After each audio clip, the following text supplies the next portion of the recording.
পিসি, আমি তোমাকে এক রাতের জন্য বিয়ে করতে চাই। যদি তুমি আমার কথা না রাখ তাহলে কিন্তু তোমার ভালোবাসার মানুষকে পাবে না। কারণ তুমি যাকে ভালোবাসো তার বয়স কম হলেও সে আমার বন্ধু।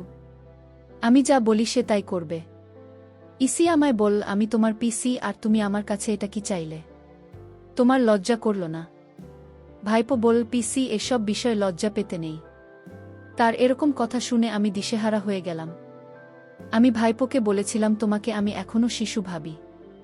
ভাইপো বল, পিসি, একবার সুযোগ দিয়ে দেখো আমি কি করতে পারি। তারপর আমি তাকে একটা সুযোগ দিয়েছিলাম। তারপর আমি যাকে শিশু ভেবেছিলাম তাই তো মাগো বলতে ভয় লাগছে। তাহলে আসল ঘটনাটি বলি। আমার 15 বছর বয়সী জোয়ান ভাইপো আমার রুমে ঘুমানোর জন্য পাগলামি করত। সে আমার দিকে অন্যভাবে তাকিয়ে থাকত। আমি এতটাই সুন্দরী ছিলাম দেখতে যে বাচ্চা ছেলেরাও আমাকে দেখে পাগল হয়ে যেত। আমায় দেখতে খুব সুন্দর ছিল, কিন্তু তাও আমার বিয়ে হয়নি। এত সুন্দরী হওয়া সত্ত্বেও আমার কারো সঙ্গে বিয়ে হয়নি। কারণ আমার নাকি একটা বড় সমস্যা ছিল, কিন্তু কি সমস্যা ছিল সেটা আমাকে কেউ বলেনি।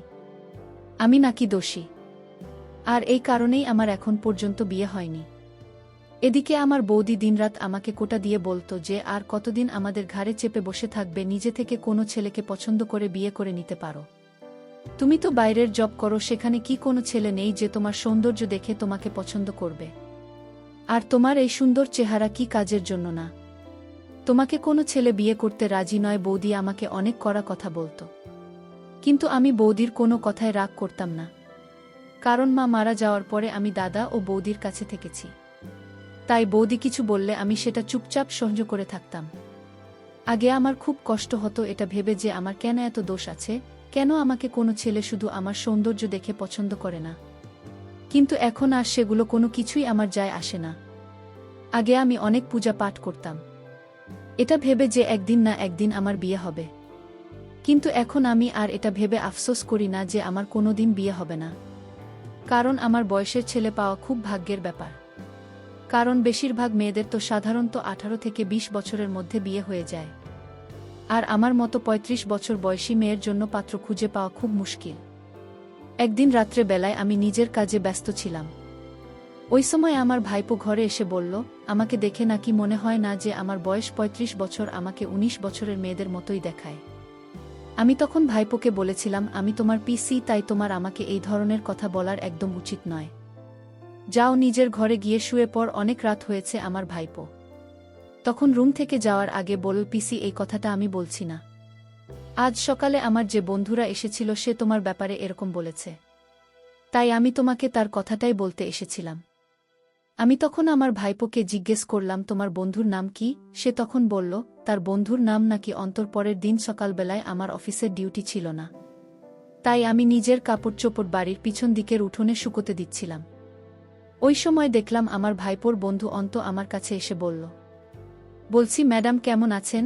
আমি যখন পেছন দিকে ঘুরে তাকালাম তখন দেখলাম একটা ছেলে ঘরে ব্যাগ নিয়ে দাঁড়িয়ে আছে। আমি তখন জিজ্ঞেস করলাম, তুমি কিন্তু? সে তখন বলল, হ্যাঁ, আমি অন্তত। আমি তখন বললাম, তুমি আমার নাম ধরে কিভাবে ডাকতে পারলে? আমি তোমার পিসে হয়, তাই আমাকে নাম ধরে নয় পিসি বলে ডাকবে। কারণ তুমি আমার ভাইপোর বন্ধু, তাই তুমিও আমার ভাইপো হলে এরকম ভুল আর কোনো দিন করবে না। আমার ভাইপো যেমন আমাকে পিসি বলে ডাকে, তুমি আমাকে পিসি বলে ডাকবে।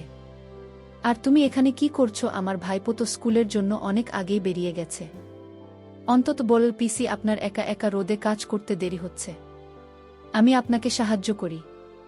আমি তখন ওকে বললাম, আমার সাহায্য করতে হবে না। আমি কারো সাহায্য নিয়ে কাজ করতে পছন্দ করি না। আমি নিজের কাজ নিজে করতে পছন্দ করি। তুমি এখনই এখান থেকে চলে যেতে পারো।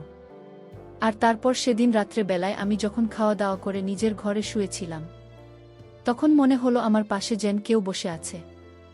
এমনকি ঘুমের ঘোরে মনে হলো আমার কাছে কেউ যেন আসার চেষ্টা করছে।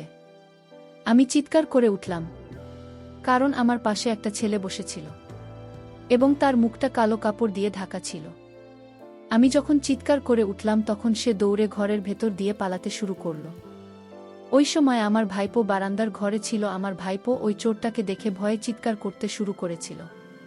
তারপর বাড়ির বাকি সদস্যরাও যখন হাজির হয়েছিল তখন দেখলাম আমার ভাইজির মুখটা চেপে ধরে আছে ওই চোর। তখন আমি না পেরে ওই চোরের চুলের মুঠি ধরে বললাম, আমার ভাইজিকে ছেড়ে দে। তারপর বাড়ির বাকি সদস্যদের দেখে অনেক বেশি ঘাবড়ে গিয়ে আমার ভাইজিকে ওই চোরটা অনেক জোরে ধাক্কা দিয়ে বাড়ি থেকে পালিয়ে যায়। আমরা ওই চোরকে অনেক ধরার চেষ্টা করেছিলাম কিন্তু পারিনি এবং তার মুখটাও দেখতে পারিনি। কিন্তু আশ্চর্যের বিষয় হচ্ছে এই চোরটা কিন্তু আমাদের বাড়িতে কোনো কিছু চুরি করেনি। সে তো আমার একটা পোশাক নিয়ে পালিয়েছিল। এদিকে আমার ভাইপো তো ভয়ে অজ্ঞান হয়ে গেছিল। যখন ওই চোর তার মুখটা অনেক জোরে চেপে ধরেছিল, চোরের পালিয়ে যাওয়ার পরে আমার ভাইঝির চোখে মুখে জলের ছিটে দিয়েছিলাম। তারপরে তার জ্ঞান ফিরে এসেছিল। ওদিকে আমার বৌদি ও আমার ভাইপোর অবস্থা দেখে কেঁদে কেটে অবস্থা খারাপ হয়ে গিয়েছিল। আমার দাদা যেহেতু বিদেশে থাকত, সেদিন রাত্রে বেলা দাদা বাড়িতে থাকলে আমাদের হয়তো এতটা ভয় লাগত না। সেদিন আমরা সবাই খুবই ভয় পেয়েছিলাম। এদিকে আমার ভাইপোর সঙ্গে তার বন্ধু অন্ত যখনই আমাদের বাড়িতে আসত তখনই ওই ছেলেটা আমার সঙ্গে কিছু না কিছু কাণ্ড ঘটান। সেদিন যখন আমি নিজের ঘরে বসে লাগবে কিছু কাজ করেছিলাম, তখন সে আমার ঘরের ভিতরে এসে বলল, আপনি দেখতে ভীষণ সুন্দর। আমি তো আশ্চর্য হয়ে তার দিকেই তাকিয়েছিলাম। তারপর সে হঠাৎ করে অদ্ভুত আচরণ করার চেষ্টা করছিল। তখন না পেরে তাকে একটা থাপ্পড় মেরে বলেছিলাম, তুমি এটা কি করছো, বেরিয়ে যাও এখান থেকে।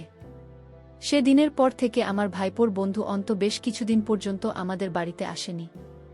বেশ কিছুদিন পরে সে একদিন হঠাৎ করে আমাদের বাড়িতে এসে সুযোগ পেয়ে আমাকে বলল, আপনার সঙ্গে আমি বন্ধুত্ব করতে চাই এবং সেদিনের ব্যবহারের জন্য আমি খুবই দুঃখিত। আমাকে ক্ষমা করে দিন এবং আমার সঙ্গে বন্ধুত্ব করুন। আমি তখন ওকে বলেছিলাম, তুমি এখন ছোট, আমার বয়সটা দেখেছ, আমি তোমার থেকে অনেক বড়, তোমাকে আমি নিজের বন্ধু করতে পারবো না। উনি তখন বলছি, আমি বড় হয়ে গেছি, আমি আর চোট নেই। আমি তখন তাকে বুঝিয়ে বললাম, তুমি আরও একটু বড় হও, তারপরে আমি তোমাকে বন্ধু বানাব। ছেলেটি মাঝে মধ্যে এমন ব্যবহার করত যে তাকে দেখে ভীষণ বিরক্ত লাগত।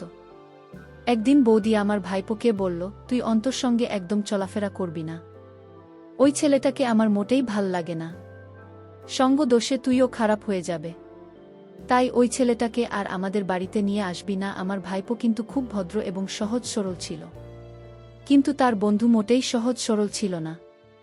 সে যেহেতু বাইরে থেকে এসেছিল এই শহরে পড়াশোনা করার জন্য, তাই সে পেইং গেস্ট থাকত এবং মাঝে মধ্যে কোনো না কোনো বাহানা আমাদের বাড়িতে এসে হাজির হতো। আমার ভাইপো বুঝতে পেরেছিল যে ওই ছেলেটিকে সে নিজের বাড়িতে নিয়ে এসে অনেক বড় ভুল করেছে, কারণ সে তো প্রায় দিনই আমাদের বাড়িতে এসে হাজির হয়ে যেত। আমার খুব আশ্চর্য লাগে যে 12 বছরের ছেলে কিভাবে আমাদের মতো বয়স মেয়েদের উপরে নজর দিতে পারে। এদিকে আমার বৌদি উঠতে বসতে সব সময় কিছু না কিছু কথা নিয়ে আমাকে কথা শোনান।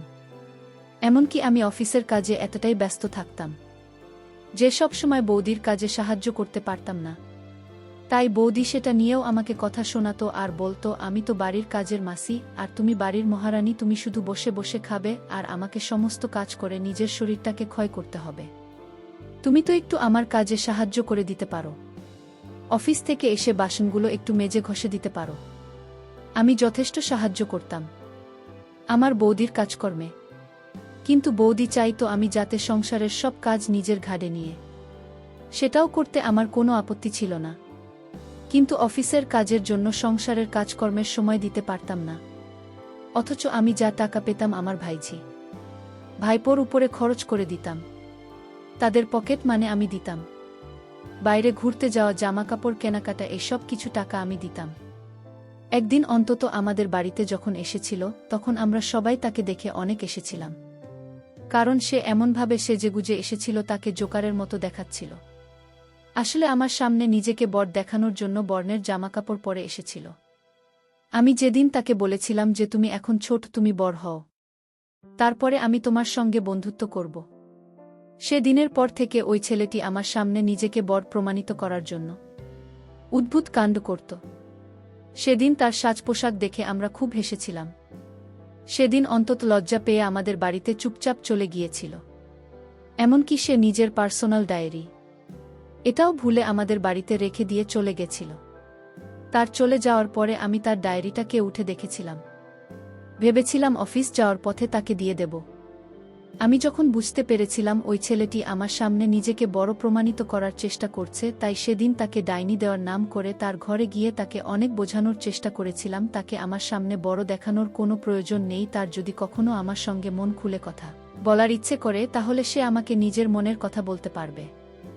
আমি তার পিসি হওয়ার সঙ্গে সঙ্গে একজন ভালো বন্ধু হব।